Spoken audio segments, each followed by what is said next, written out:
Okay, it's just a little past 11:30. Sheriff Knezovich, we have audio. I think so. How do I sound? All right. Yep, sounds good. Okay. Sheriff Elfo, we got Sheriff Snaza from Lewis County. Okay. All right. Well, welcome everybody. And first of all, thank you for taking time and show interest here. The whole reason for this media release was one, and then let me introduce myself. I'm Chelan County Sheriff Brian Burnett. I'm also the current president for the Washington State Sheriff's Association. But here is for the sheriffs to voice their concerns on those candidates. I'm going to say specific to candidates in the legislation that are putting out there that they're supporting law enforcement, public safety, and things like that when their actions haven't shown that, especially in the last two legislative sessions. And so what we want is we want to see legislators that put their action, their words into action on the House floor, on the Senate floor, and working alongside law enforcement, public safety offices from around the state to form what we call good policy. This isn't about partisan. This is about good policy, bad policy. And what we had from the very beginning, from our 2020 and 2021 legislative sessions, was multiple what we said bad policy. This is going to increase risk to public safety. It's not going to enhance public safety. It's actually going to do the opposite.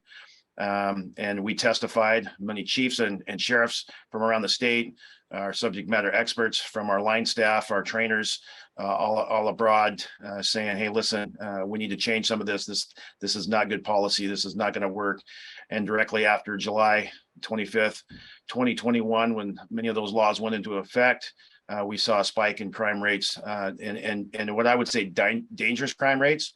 And I'll say impacted by other things from dangerous borders, open borders, not secure borders, and the increase in fentanyl. We have a slew of things that are increased, what I call hazardous public safety issues around the state.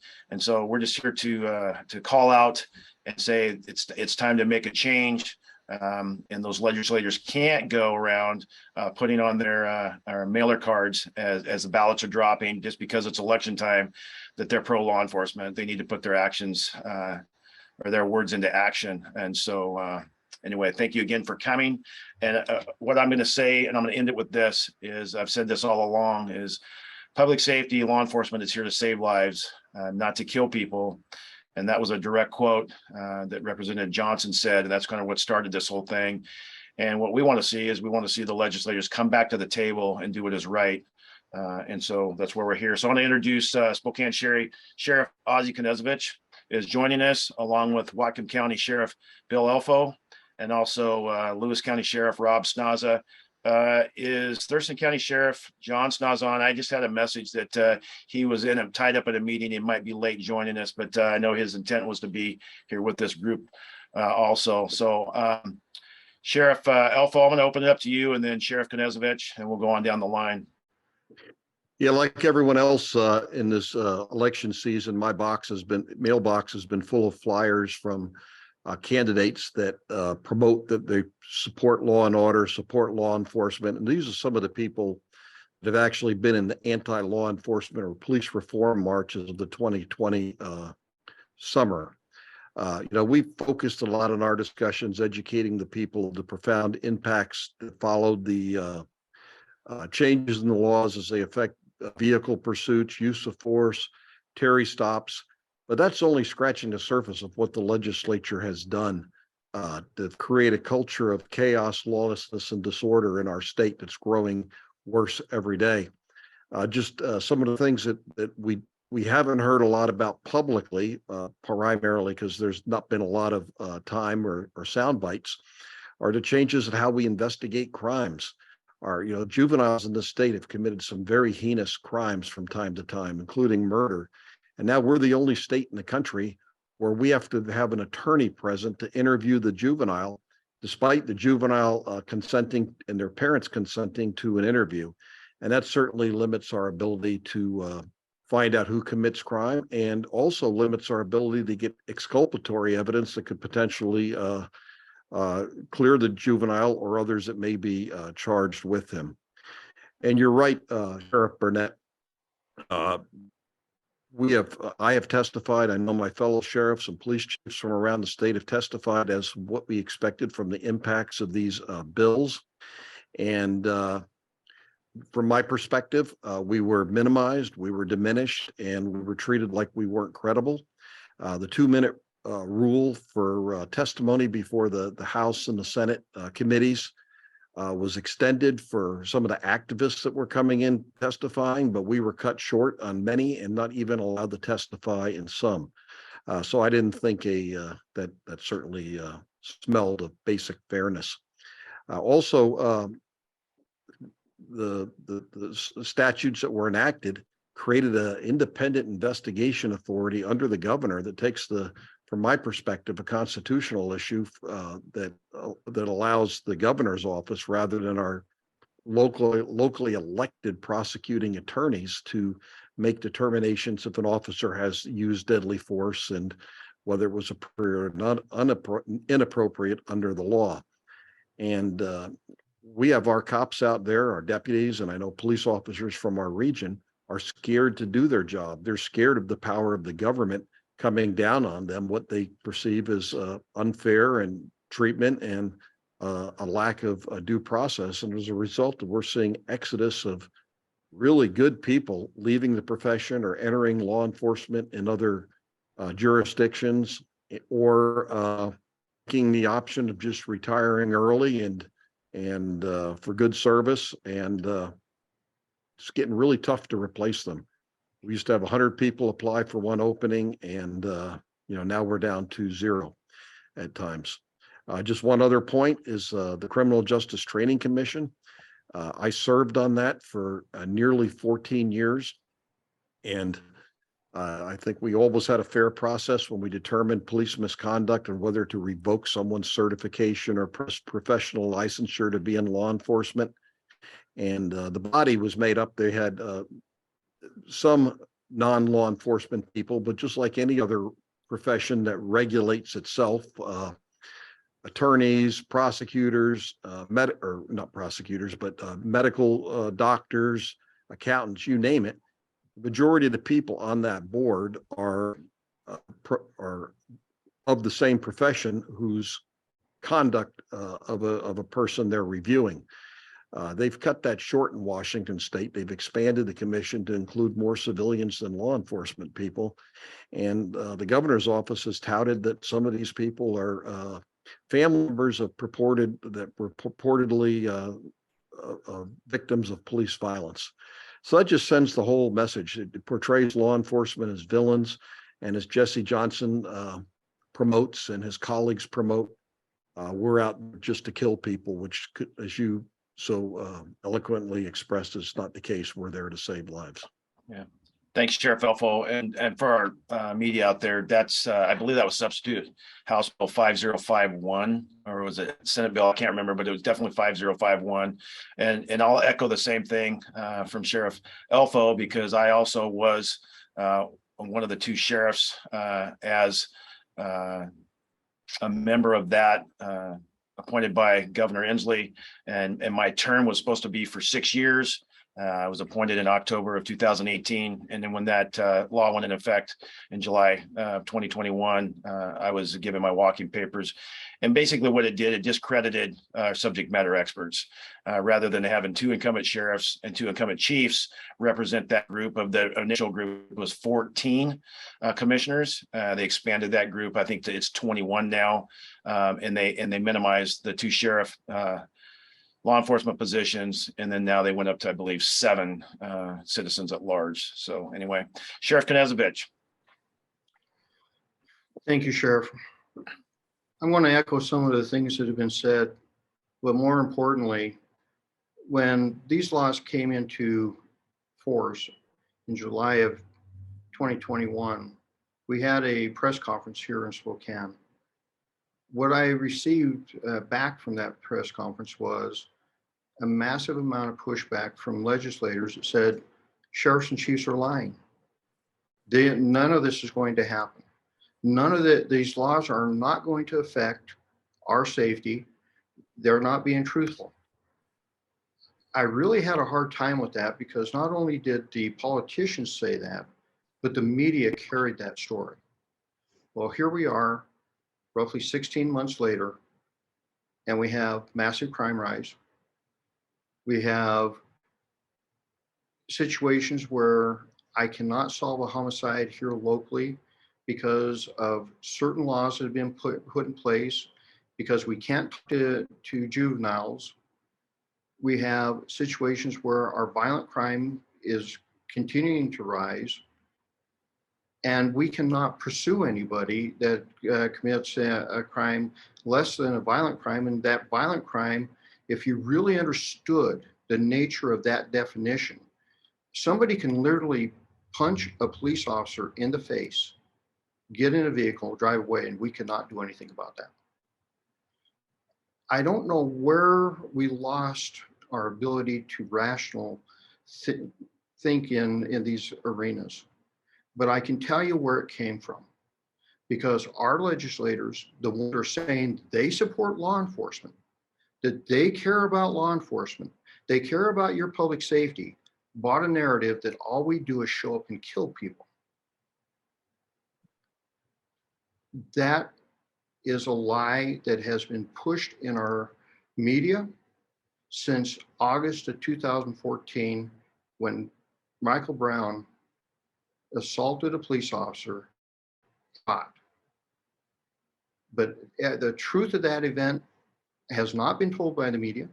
It has been used and it has grown for the last 8 years. And we as a profession are feeling the effects. It was in 2020 when that narrative came up again, that all we do is show up and kill people. When the truth is, we save many, many lives. And we make contact with suspects on a daily basis, and we de-escalate them. You would think that we never had the skill set of de-escalation, but I can tell you for 32 years, I used that skill set. I watched my teammates use that skill set, and it was another false narrative driven in our society. What you've done to your law enforcement is disgusting. And what these law enforcement pro legislators now, because they misread the tea leaves, because they thought, oh, the public doesn't like their law enforcement, so we'll jump on this bus. You didn't realize that even at the height of 2020, our citizens did not lose faith in us. They still believe in us. But because of your rhetoric, 2021 was the highest number of law enforcement professionals killed in this country due to felony acts since 9/11. The highest number. This year we're on track to possibly beat it. There was a story that came out on CNN. Why are so many police officers dying? You did it to us.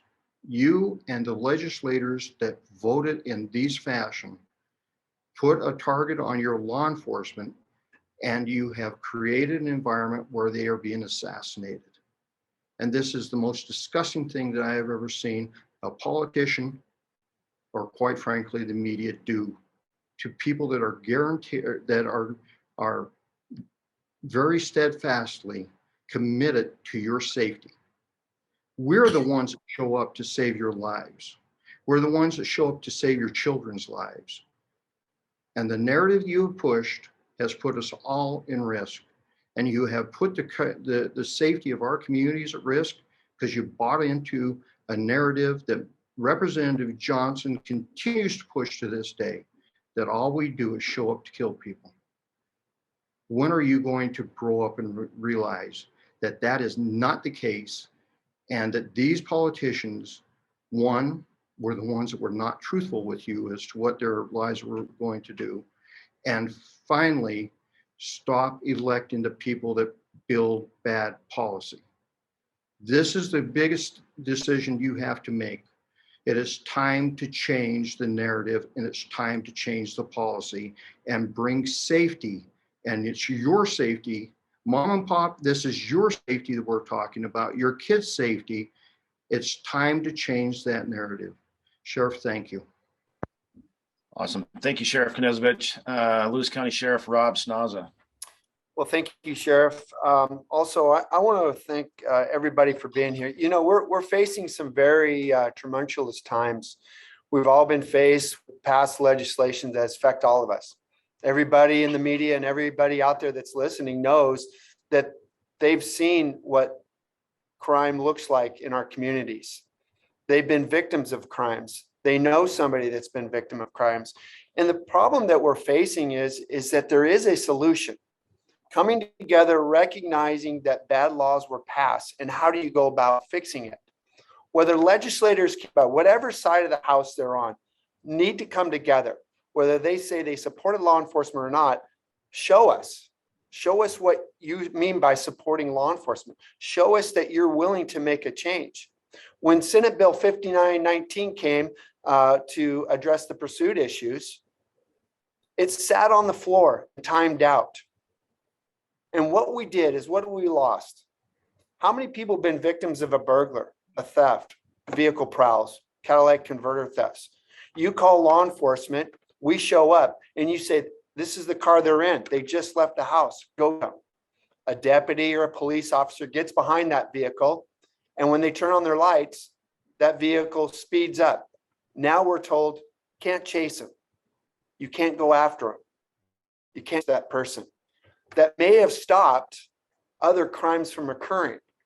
All of us here can tell you a number of stories of victims who knew where the suspects were, who saw the vehicles, who said they went this way, they're that way.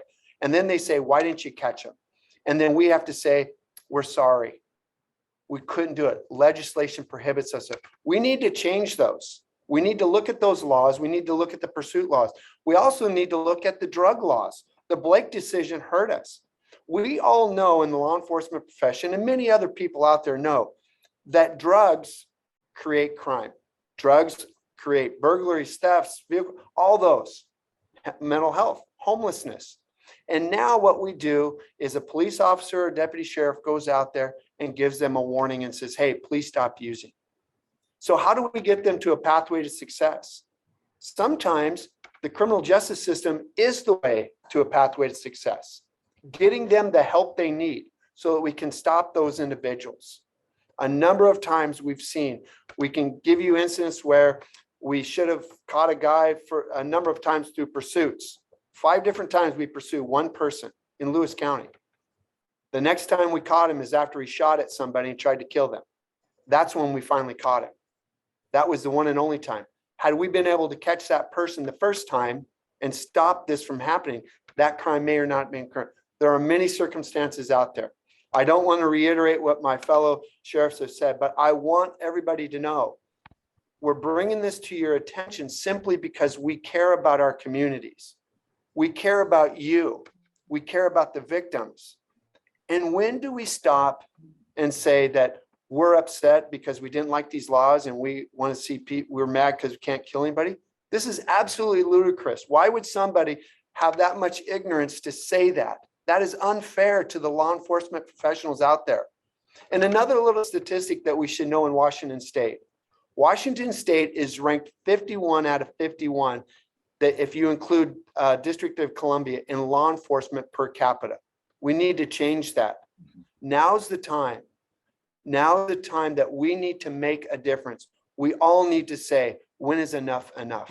And I'm asking for your support to support not only us sheriffs, but support your communities in saying that we need to address these issues that are hampering us from going after and catching that bad guy for you. Thank you for your time. Thank you, Sheriff Snaza. I want to do this or wrap it up by a couple statements. One being is, through Initiative 940 came the de-escalation training, and we had the 8 regional training sites set up from around the state. We have 5 on the west side of the Cascade Mountains and 3 here on the east side, 1 in Wenatchee, 1 in Tri-Cities, and 1 in Spokane. We've found that training to be excellent. and we were able to do that here. I know my agency, we just finalized our 4th training here in Wenatchee for this group just last week, which is 24 hours every 3 years, which that training will grow to 40 hours. I was skeptical of that at first. The training that came from that to me has been phenomenal, has been excellent. So there are some good things that come through legislation, initiatives, and different things like that. And law enforcement recognizes that when we're able to stay at the seat and have a hand in it and guide and direct, because unfortunately, whether you like it or not, we are the subject matter experts. We're the ones that have the years of experience. And I don't say that we as in just the sheriffs or the chiefs, but our staff. Many times when things come up, whether I'm on the WASPIC board or through the Sheriff's Association, or even when I was a commissioner for the Criminal Justice Training Commission, when things would come up, I would go back to my staff or the subject matter experts and refer to them. And that has been minimized and taken away. And I think one of the sheriffs said it very eloquently, was that not only did they didn't care, they made it very clear up front that the subject matter experts and the law enforcement leaders really weren't wanted or needed at the table through these legislative sessions. And that was disheartening, to say the least, because we were telling them, again, what we believe we were going to see in the future. And it came to be quickly recognized that it was truth. And so again, we appreciate everyone here joining us today.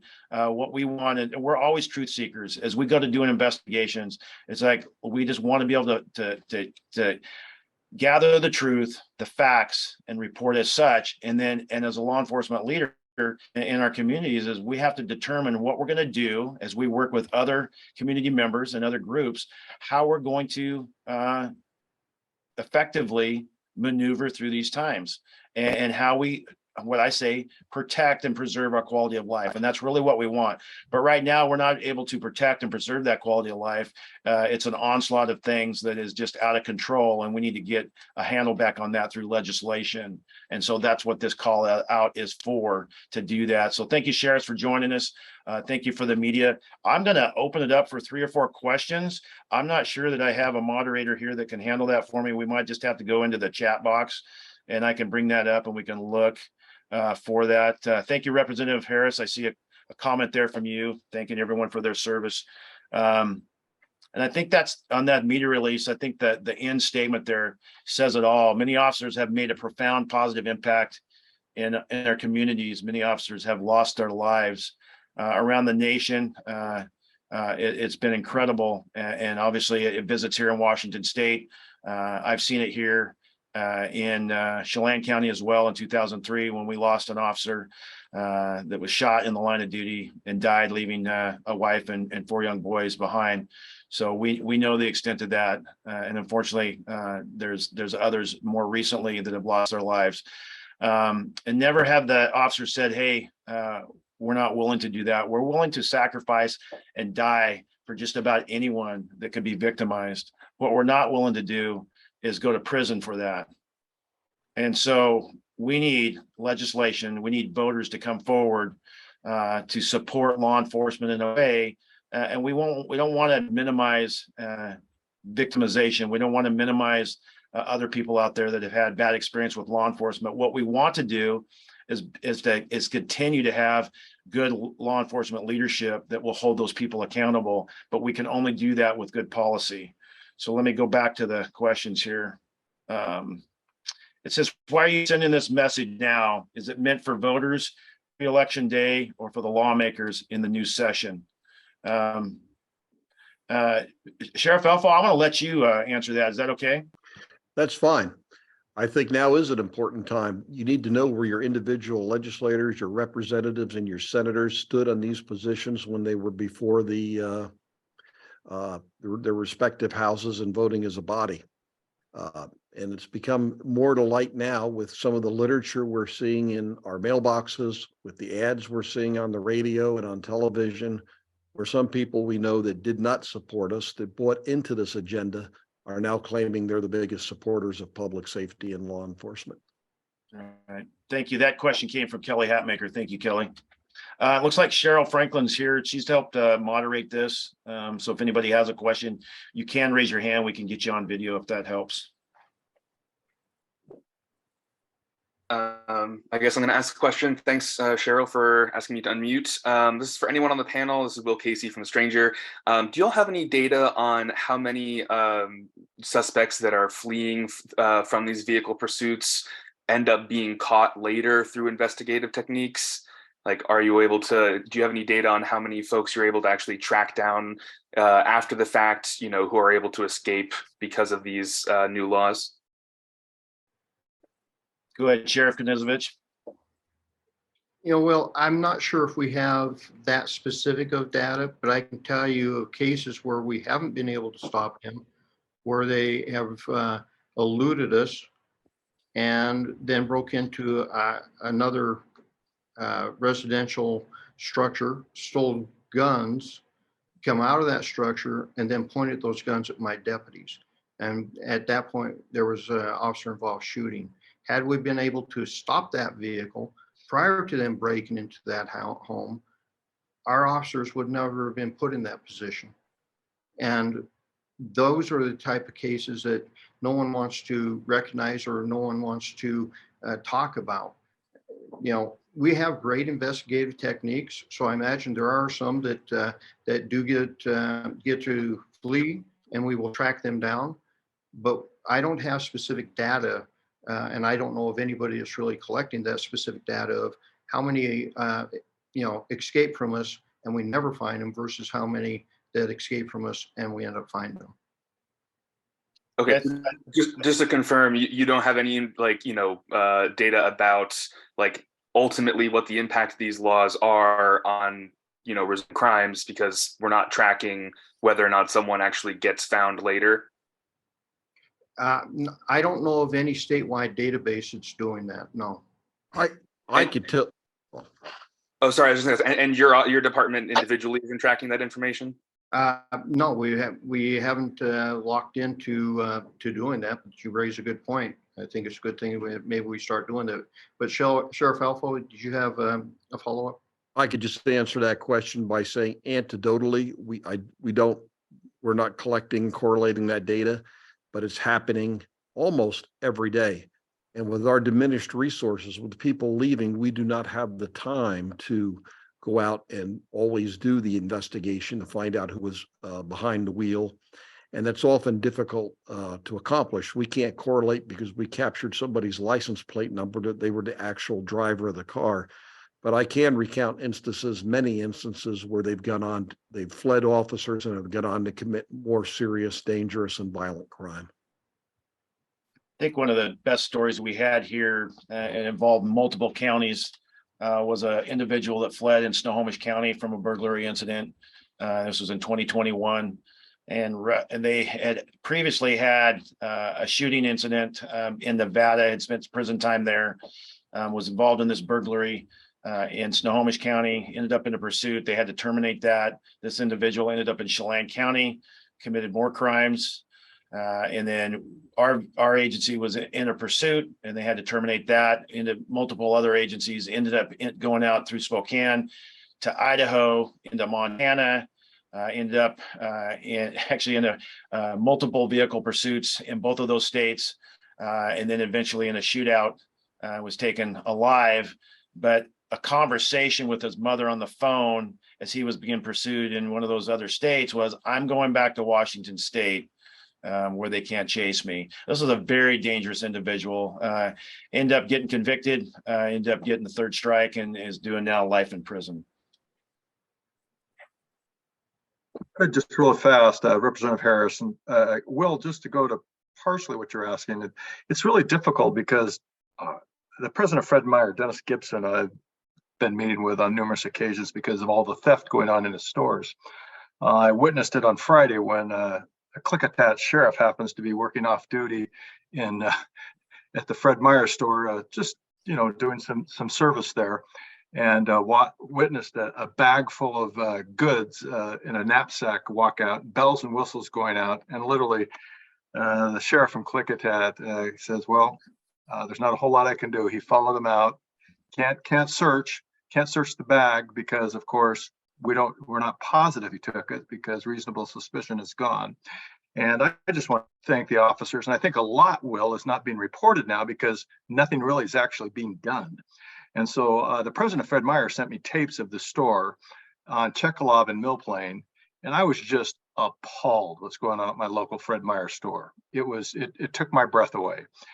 So if you really want to get the inside scoop or want to know what's going on, just reach out to some businesses. The sheriffs and the police are doing all that they can, but we've tied their hands. Thank you, Representative Harris.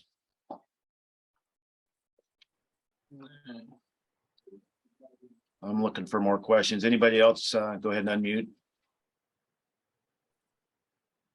I can wait if anyone else wants to ask a question, but I've got a follow-up. Go ahead, Will. Is there any kind of data on the reduction in bystander deaths? I know that part of the motivation for this legislation was that 50% of people who are injured in these pursuits are, people who are just driving on the road. Have you all tracked any of that data as well? I'd have to refer back to our state data through WASPIC, and I don't have that information with me. I'd like to add to that, though. Those decisions are usually best left to the local sheriff's office or police department based on their environment. We don't just willy-nilly engage into vehicle pursuits. It's ultra dangerous activities. All our officers are well trained in pursuit intervention, pursuit driving. And there's already, by policy, we have very limited circumstances when we can pursue. But when it comes down to catching a burglar that's broken into your home, that's fleeing, our hands are tied now. I've been in law enforcement for over 49 years. And I've seen cases where burglars have come into houses and they've been interrupted and they've killed the absent information that a felonious assault, a serious felonious assault has occurred where our hands are tied, we can't pursue. I think the example was also used, somebody punches a police officer in the nose and gets in the car and drives away. This is just incredible. I don't think any other state in our country condones this type of activity or allows it, and it needs to stop. And if we're going to maintain a civil society in Washington, the time is now, and the time is at the ballot box. And Will, I would also like to give you some perspective. During the hearings that went into these legislative changes, I didn't really hear any strong data put out from the activist side that caused these changes. Matter of fact, when they were challenged with data, we got shut down. And that is a fact. When you start talking hard data, let's talk hard data. They passed a legislation that created a brand new agency to investigate officer-involved shooting. When asked the hard question of just how many officer-involved shootings that have happened have you had any issues with as far as the agencies not doing their jobs and in doing that investigation correctly, there are none. So that line of question that you're going after as far as what does the data say cuts both ways. There was really no data presented, and quite frankly, when that data was challenged, they shut us off. They shut us down, didn't want to hear it. I think one of the things we're seeing around the state, I know, and I'm going to speak locally here, is that we're seeing gang activity increase, and they're more emboldened, and things that we would have thought you would only see crimes and different behavior happen under the cover of darkness at late hours is happening in mid-afternoon, right in daylight. Because again, it's like, hey, I can get my car, I can go, I can flee, and they can't chase me. And that's exactly what we're seeing. And we're seeing homicides, we're seeing executions, almost to that extent. And then these people just get in and thinking they can just drive away. And again, this is a problem with the pursuit piece of it, but also on the probable cause versus reasonable suspicion on the 1310. That's a big issue there. So, absolutely. There's one question that was, or comment that was made by Representative Harris, a concern Fred Meyer. I have a local Fred Meyer that is getting pummeled because of a homeless camp that is situated in that neighborhood. I was there trying to get a good feel for what was going on at the ground. And the manager walked up and said, well, I'm glad you were here, Sheriff, because somebody just tried to go out the door with with goods. And I said, well, the sheriff's right there, and they dropped the goods and ran away. You know, our local businesses are getting crushed by this crime. How many more businesses have to close before we get a clue that we've damaged this state? You know, Starbucks, both in Spokane and Seattle area, have closed branches because of all this. When do we start taking a look at the hard aspects of this? And, you know, quite frankly, the state of Washington is enabling these homeless camps to stay in our areas. They do not want to come to the table. They do not want to resolve these issues. These camps are a source of major criminal activity, and we cannot get the state to come to the table to help us resolve that. And this is a major issue for the entire state of Washington, and it's coming your way because this has been brought to you by the state of Washington. Governor Inslee could simply tell Lisa Brown from Commerce, come to the table and let's resolve this, but that has not happened.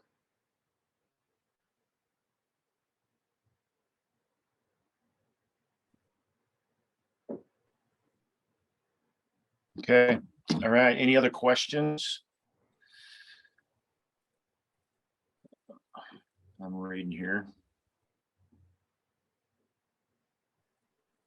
Oh, Cheryl, I can get you that information. I actually did a release on that. We've done a couple different stories on that. I'll have to point you back, but I'll get something. And if you shoot me an email address, I'll get that to you. All right. Anybody else from our media group with a question, either raise your hand or type out in our chat box.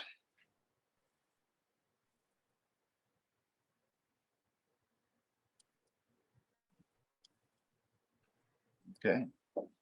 All right. Well, Sheriff, you have closing statements as we wrap this up. I appreciate everybody joining. I appreciate the media joining on and caring enough to listen in and hear us on this very important topic. I'll just join you in thanking the media for their attention to this, really the issue of our times. Are we going to maintain the quality of life we enjoy in Washington State? Is this going to be a safe and healthy environment for our children? Are we going to let the drug possession laws, including those against the possession of fentanyl, all expire on July 1st, like our legislature has mandated in their statute, or are we going to make some changes? I too would like to thank the media for showing up and echo what Sheriff Elfo just said. This is one of the biggest issues that we have faced in a generation. We have to find a way to pull our communities back together. And continuing the continual demonization of your law enforcement by local officials like Jesse Johnson is not doing that. The men and women of my community, the citizens wholeheartedly support their law enforcement. I know the polling, it's 85% support and believe in their law enforcement. On a national average, as far as institutions in the United States, law enforcement continually ranks number 3 out of 13 institutions that are rated. Number 3 behind the military and small businesses. The continual message that the public has lost faith and trust in us is garbage. The public still believe in us and we believe in them. And that's why when these laws were passed, my message to my personnel were, we're going to go out and do our jobs. We are not going to abandon our communities to the thugs. We're going to protect them. And we're going to create an environment where it's safe to go to work, go to school, live, play, and have the best quality life possible. We're asking our legislature to help us bring back the quality of life to the citizens of this state, because the quality of life is in a shambles right now. Thank you. Sheriff Snaza. Well, again, I want to reiterate what everybody said here. We're all in this together. Washington State is one of the greatest states in the nation. We have some of the most beautiful sceneries of anywhere there is. Some of the greatest men and women in law enforcement work for you and your communities. All we're asking is that we're here to fight for you. As sheriffs, as law enforcement leaders, we want to see our neighborhoods clean. We want to see them safe. And we also work very hard to ensure that our legislators, our communities are updated on the effects of good laws and the effects of bad laws. And simply put, we want Washington to be the greatest place to live, work, and raise our children. And we need to work together. We need to go across the aisles. We need to work together. All of us are in this together. Nobody says, I wish I had lived in a crappy neighborhood. No one says, I wish I had mental health. No one wishes I had drug addiction. But together, we can work together to make and solve these issues that we all face. And I ask that all of us come together, sit at the table, and find common solutions so that we can move forward in addressing the real issues that affect each and every one of our communities. So thank you. Yeah, well said, Sheriff. I want to say this again. Thank you, Representative Harris, for joining us. But literally, this is my 12th year, my third, the end of my third term as elected sheriff. I know Sheriff Knezovich and Sheriff Elfo have been there longer, and I've seen a couple terms with Sheriff Snaza here that's joining us, and all the meetings that we've done and the group activities and the conversations we've had. There might have been a time that the conversations has asked, hey, what do you run as, or what's your party affiliation? But I can tell you over the course of time that gets lost and we truly don't know. And the collaboration that we see from the sheriffs is overwhelmingly supportive towards the common good. And there's a commonality of what we're doing to fight for public safety and the quality of life. And I get it to for us to be effective into the future, and we have to run for re-election, and you have to figure out what that strategy is when you have an opponent that you come in and say, this is how I'm going to do, this is my message, and this is how I'm going to get reelected. And everyone has their own dynamic and their own geographical area and the demographics.